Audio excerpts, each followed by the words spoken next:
चुप चलन में क्या राग है, क्यों चुप ना सके परमात्मा. നമസ്കാരം. റോം കത്തിയെരിഞ്ഞപ്പോൾ നീറോ ചക്രവർത്തി വീണ വായിച്ചിരുന്നു എന്നൊരു ചൊല്ല് ചരിത്ര പാഠപുസ്തകങ്ങളിൽ പറഞ്ഞു കേട്ടിട്ടുണ്ട്. ഏതാണ്ട് അതിന് സമാനമായ രീതിയിലാണ് ഇന്നലെ വനം വകുപ്പ് മന്ത്രി AK ശശീന്ദ്രന്റെ ചില ഭാവവാഹാദികൾ ഉണ്ടായത്. ഇന്നലെ കോഴിക്കോട് ഒരു ഫാഷൻ ഷോ ഉദ്ഘാടനം ചെയ്തുകൊണ്ട് സംസാരിക്കുമ്പോഴാണ് മന്ത്രി നീറോ ചക്രവർത്തിയെ അനുസ്മരിച്ചുകൊണ്ട് ഒരു പാട്ട് പാടിയത്. വയനാട് പഞ്ചാരക്കൊല്ലി എന്ന സ്ഥലത്ത് ഒരു ആദിവാസി യുവതി അതിമൃഗീയമായി ഒരു കടുവയുടെ ആക്രമണത്തിൽ കൊല്ലപ്പെടുകയായിരുന്നു.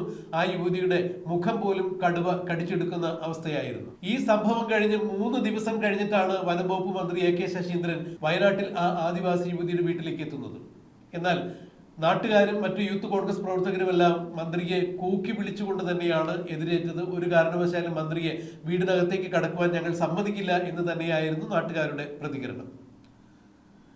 വയനാട്ടിൽ ഒരു സ്ത്രീ, അതും തന്റെ വകുപ്പിൽപ്പെട്ട ഒരു അനാസ്ഥ കൊണ്ട്, ഒരു വന്യമൃഗത്തിന്റെ ആക്രമണം കൊണ്ട് ഒരു സ്ത്രീ അതിദാരുണമായി കൊല ചെയ്യപ്പെട്ടപ്പോഴും അങ്ങോട്ടേക്ക് എത്തുന്നതിന് മുമ്പ് കഴിയുന്നത്ര വേഗത്തിൽ അങ്ങോട്ടേക്ക് എത്തി അവരെ സമാശ്വസിപ്പിക്കേണ്ട മന്ത്രി അത്തരം കർത്തവ്യങ്ങൾ ചെയ്യാതെ അതിന് തൊട്ടടുത്ത പ്രദേശത്ത്, അതായത് കോഴിക്കോട് ഒരു ഫാഷൻ ഷോയിൽ ഉദ്ഘാടനം ചെയ്ത് സംബന്ധിച്ചുകൊണ്ട് സംസാരിക്കുമ്പോഴാണ് സ്നേഹത്തിന്റെയും പ്രേമത്തിന്റെയും ഉദാരമായ പാട്ടുപാടി ജനങ്ങളെ ആസ്വദിപ്പിച്ചത്. ഒരു ഹിന്ദി ഗാനമാണ് അദ്ദേഹം പാടിയത്. എന്നാൽ ഈ സംഭവത്തെ തുടർന്ന് കടുവയെ ഉൾവനത്തിലേക്ക് തിരിഞ്ഞുപോയ 8 അംഗ സംഘത്തിന് നേരെ കടുവ പ്രത്യാക്രമണം നടത്തിയുണ്ടായി. 8 അംഗ സംഘത്തിലെ ജയസൂര്യ എന്ന് പറയുന്നയാൾക്ക് അയാളുടെ കൈക്ക് കടുവയുടെ ആക്രമണത്തിൽ പരിക്കേറ്റിട്ടുണ്ട്. എന്നാൽ കടുവ ഉൾവനത്തിൽ എവിടെയുണ്ട് എന്നുള്ളത് DFO കൃത്യമായി തന്നെ മാർക്ക് ചെയ്തിട്ടുണ്ട്. തെർമൽ ക്യാമറ ഉപയോഗിച്ച് കടുവയുടെ കൃത്യമായ ഒളി സങ്കേതം കണ്ടെത്തി കടുവയെ വെടിവെച്ച് കൊല്ലാൻ തന്നെയാണ് തീരുമാനം എന്നുള്ളതാണ് അറിയുന്നത്. ഇന്നലെ ദൗത്യ സംഘം കടുവയുടെ നേർക്ക് വെടിവെക്കുകയും കടുവയ്ക്ക് ആ വെടി കൊണ്ടതായി തന്നെയാണ് ദൗത്യ സംഘത്തിൽ ഉണ്ടായിരുന്ന ആളുകൾ പറഞ്ഞത്. വയനാട്ടിലും വനമേഖലയിലും താമസിക്കുന്ന ആളുകൾക്ക് അവരുടെ ജീവനും സ്വത്തിനും യാതൊരു തരത്തിൽ സുരക്ഷിതത്വമില്ല എന്ന അവസ്ഥയിലേക്കാണ് കാര്യങ്ങൾ നീങ്ങുന്നത്. ഇതിനെതിരെയാണ് പഞ്ചാരക്കൊല്ലിയിൽ കൊല്ലപ്പെട്ട യുവതിയുടെ വീട്ടിലേക്ക് വന്ന മന്ത്രി ശശീന്ദ്രനെതിരെ ഉണ്ടായ എല്ലാ പ്രതികരണങ്ങളും. വനമേഖലയോട് തൊട്ട് താമസിക്കുന്ന ആളുകളുടെ കൃഷിയും അവരുടെ ജീവനുമെല്ലാം വന്യമൃഗങ്ങളിൽ നിന്ന് കൃത്യമായ ഭീഷണിയുണ്ട്.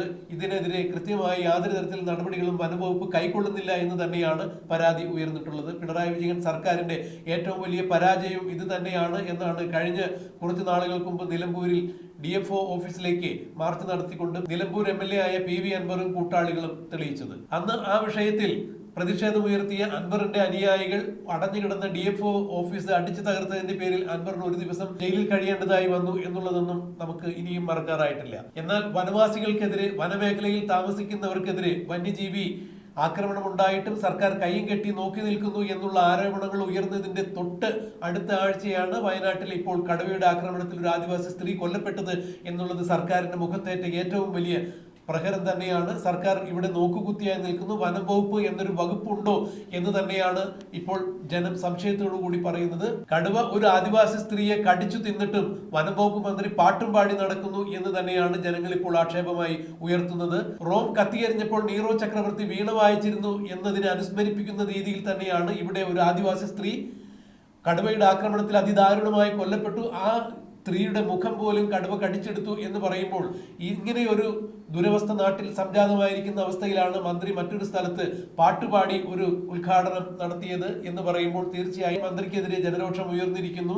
എന്നാൽ താൻ പാട്ടുപാടിയത് ആരെയെങ്കിലും മനഃപൂർവ്വം വേദനിപ്പിച്ചിട്ടുണ്ടെങ്കിൽ താൻ അവരോട് നിർവ്യാജ്യം ക്ഷമ ചോദിക്കുന്നു. ഇനിയും ഇത്തരം കാര്യങ്ങൾ ഉണ്ടാകാതിരിക്കാൻ കൂടുതൽ ജാഗ്രത കാണിക്കാം എന്നൊക്കെയാണ് മന്ത്രി ഇതിന് പ്രതികരണമായി അറിയിച്ചത്. എന്തായാലും DFO സേനാംഗങ്ങൾ വയനാട്ട് ഉൾക്കാട്ടിൽ കടുവ എവിടെയുണ്ട് എന്നുള്ളത് കൃത്യമായി മാർക്ക് ചെയ്തിരിക്കുന്നു. ഇന്നോ നാളെയോ കടുവയെ കണ്ടെത്തി വകവരുത്താൻ തന്നെയാണ് ഉദ്ദേശം എന്നുള്ളതാണ് അറിയുന്നത്. എന്താണ് ഇനിയും ഈ കാര്യത്തിൽ സംഭവിക്കുക എന്നുള്ളത് നമുക്ക് ആകാംക്ഷയോടുകൂടി കാത്തിരിക്കാം, കണ്ടറിയാം. ഒരു പാവം ആദിവാസി സ്ത്രീയെ കടുവ കൊന്ന് ആ കടുവ ഭീതിയിൽ ഒരു ജനത മുഴുവൻ വിറങ്ങലിച്ചു നിൽക്കുമ്പോൾ എങ്ങനെ മന്ത്രിക്ക് പാട്ട് പാടാൻ കഴിഞ്ഞു എന്നാണ് ഞാൻ അത്ഭുതപ്പെടുന്നത്.